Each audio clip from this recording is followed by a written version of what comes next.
তার খুব বড় সম্পর্ক, ওলিও পালাইছে ওইটাও পালাইছে, ঠিক না বেঠে? ওইটা ধরতে গেছে পুলিশ, ওটা বিল দিয়া পালাইছে। ও পালাইছে ইন্ডিয়া তার ওলি, আর ও পালাইছে ওই কি দিয়া বিল দিয়া। এগুলো সিরাজগঞ্জে ঢুকতে না পারে। বন্ডগুলা কোরআন শরীফ শুদ্ধ করে পড়তে পারে না, ওয়াজ করতে আসছে, গাড়ি আটকে দেবেন ওদের। এই ভণ্ডগুলা যখন সিরাজগঞ্জের মাটিতে বন্ডদের জায়গা হবে না। একমাত্র হক্কানি আলেমরা সিরাজগঞ্জের মাটিতে কথা বলবে। এই ভূমি পবিত্র ভূমি, আমরা কোনো ভণ্ডের কারণে শিরিক বিদআত দিয়ে অপবিত্র করতে পারবো না। ওই ভণ্ড একদিন বলল যে ইসলামের সাথে তরবারির কোনো সম্পর্ক নাই। তা আমার নবীর হাতে তরবারি ছিল না? তুই তো সিন্নি খুর, তুই বুঝবি কি? হ্যাঁ, নবী সুন্নত শুধু মিষ্টি খাওয়ার নাম না, সুন্নত উহুদের ময়দানে গিয়ে পাথর খাওয়ার নাম সুন্নত। 27টা যুদ্ধে নবী নিজে অংশগ্রহণ করেছেন, তো আমি অংশগ্রহণ করে তুমি আমারে জঙ্গি বলবো মানে? হ্যাঁ, 16 বছর 5-8 দিন বাংলাদেশে শেষ হয়ে গেছে। আমার ভাইরা, বলতে হবে, সবই বলতে হবে, মিঠাও বলতে হবে আর শক্তটাও বলতে হবে।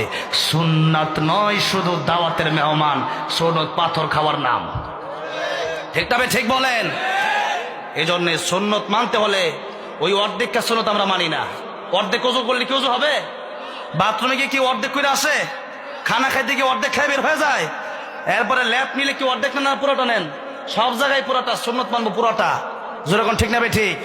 খালি মসজিদের আনফিল আজাদ রহমতুল্লাহ বলেছিলেন, মসজিদের কোণে বসে জিকির যত করই কষে, এভাবে যায় না পাওয়া আল্লাহকে। এতক্ষণ জিকির রস করছে, এবার গরম হবে। রাজি আছেন? মসজিদের কোণে বসে জিকির যত করই কষে, এভাবে যায় না পাওয়া আল্লাহকে, এভাবে যায় না পাওয়া আল্লাহকে। কি হবে বেঁচে থেকে অযথা বিদ্যা শিখে, যদি না গড়তে পারে শোষণবিহীন সমাজটাকে? কি হবে বেঁচে থেকে, কি হবে বেঁচে থেকে? ঠিক না বে ঠিক? এই জন্য আমরা বাঁচবো। শুধু মসজিদের মাদ্রাসার ভিতরে কোরআন আমরা ঢোকাতে চাই না, আমরা রাষ্ট্রে, আমরা সংসদে কোরআন ঢোকাতে চাই। ঠিক না ঠিক? আমরা সংসদ পর্যন্ত কোরআন নিতে চাই, কারণ সংসদে কোরআন না নিলে চুরির বিচার হবে না। তো দেশে চুরি ডাকাতি কম হচ্ছে? যেগুলো চুরি ডাকাতি করে হাত কেটে দেওয়ার দরকার আছে না নাই? কোরআনে আইন আছে না নাই? আস-সারিকু ওয়াস-সারিকাতু ফাকতাউ আইদিয়াহুমা। একদিন চুরির বিচার করেন, স্বৈরাচার জনগণের কোটি কোটি টাকা নিয়ে ইন্ডিয়া পালাতে পারবে না। রাজি আছেন কারা কারা? হাত দেখতে চাই।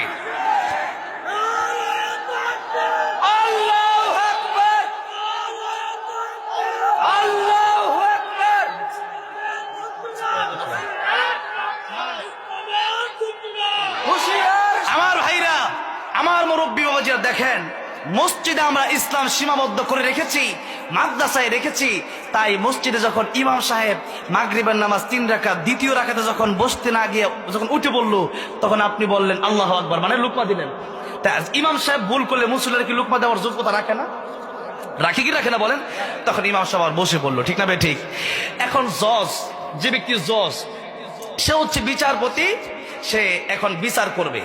এখন বিচার করার সময় যেহেতু রাষ্ট্রে কোরআনের বিচার হচ্ছে না, তাই তিনি বললেন চুরি করেছে জেলে দাও। জেলে যাওয়ার পরে আমরা অনেক সময় দেখছি চোর ডাকাত হয়ে বের হয়ে আসে। ঠিক না? এরকম হয় কি না হয় না? হয়। আর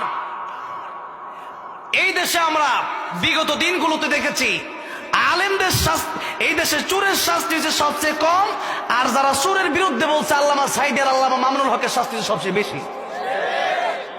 কেন? যে চোরের বিরুদ্ধে কথা বললে তারা চুরি করতে পারবে না, রোডের জায়গায় বাস দিতে পারবে না, জনগণের ত্রাণের টাকা বাইরে খাইতে পারবো না, চাউলের টাকা খেতে পারবো না, তেল নিয়ে খাটের নিচে পড়তে পারবো না। চুরি আর দেখতে চাই না বাংলাদেশে। যে চুরি করবে বাইতুল মুকাররমের সামনে মিডিয়া নিয়ে এরপর তার হাত কেটে দেন। একদিন হাত কাটেন, দেখবেন বাংলাদেশে কোরআন আইন আছে, শান্তি আসে কি আসে না। পরের দিন চুরি বন্ধ হবে। যেরকম ঠিক না ঠিক?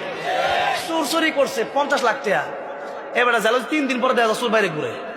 এবার ওপেন ডাকাতি করে, অভাব নাই। কেন? কোরআনের আইন নাই। কোরআনের আইন চালু করেন।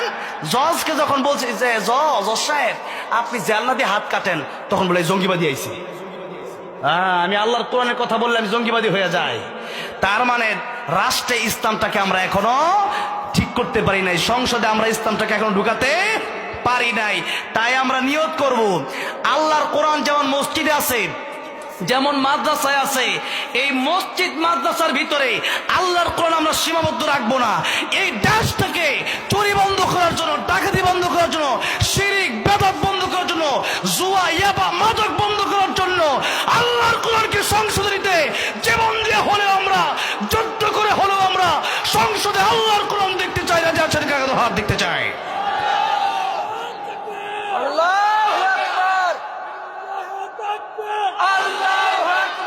আল্লাহ কবুল করেন।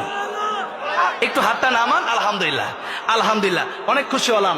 তবে কথা হচ্ছে মাঝে মাঝে একটু গরম হবে, কারণ ইসলাম শুধু নরমের নাম না, মিষ্টি খাওয়ার নাম না, তরবারির নামও। মিষ্টি থেকে একটু তরবারির দিকেও মাঝে মধ্যে যাবো। রাগ করবেন নাকি? যে রাগ করবেন সে ওই গ্রুপের লোক, যেরকম ঠিক না বেঠি, ওই গ্রুপের লোক, তাহলে না আস্তে করে উঠে চলে যাচ্ছে।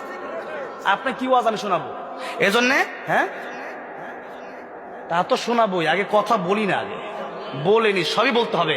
এই মিষ্টি খাওয়ার তো কথা বললাম, জিকিরের ফজিলত বললাম না, এখন তরবারির ফজিলত একটু বলিনি। একটা কথা বলি, আপনারা অনেক সময় রাগ করেন যে হুজুর এগুলা কি ওয়াজ করেন।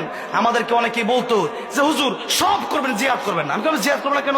কোরআন শরীফে জিহাদের আয়াত নাই? অসংখ্য কোরআন শরীফে আয়াত আছে। এখন আপনার জিহাদ কেন? জিহাদ কি মানুষকে মারার জন্য নাকি? কেন? ইসলাম রক্ষার জন্য।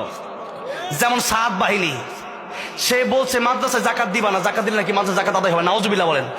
মাদ্রাসার আলেম থেকে নাকি বেশ্যা নারী আগে জান্নাতে যাবে। নাউজুবিল্লাহ বলেন। এরকম ভণ্ড কি আমরা বাংলাদেশে ঢুকতে দেবো? এগুলা কথা বলা দরকার আছে না? আমাদের 4 জন ভাইকে খুন করছে, শহীদ করে দিছে, তো এদের বিরুদ্ধে প্রতিবাদ করার জন্য জিহাদের দরকার আছে না নাই?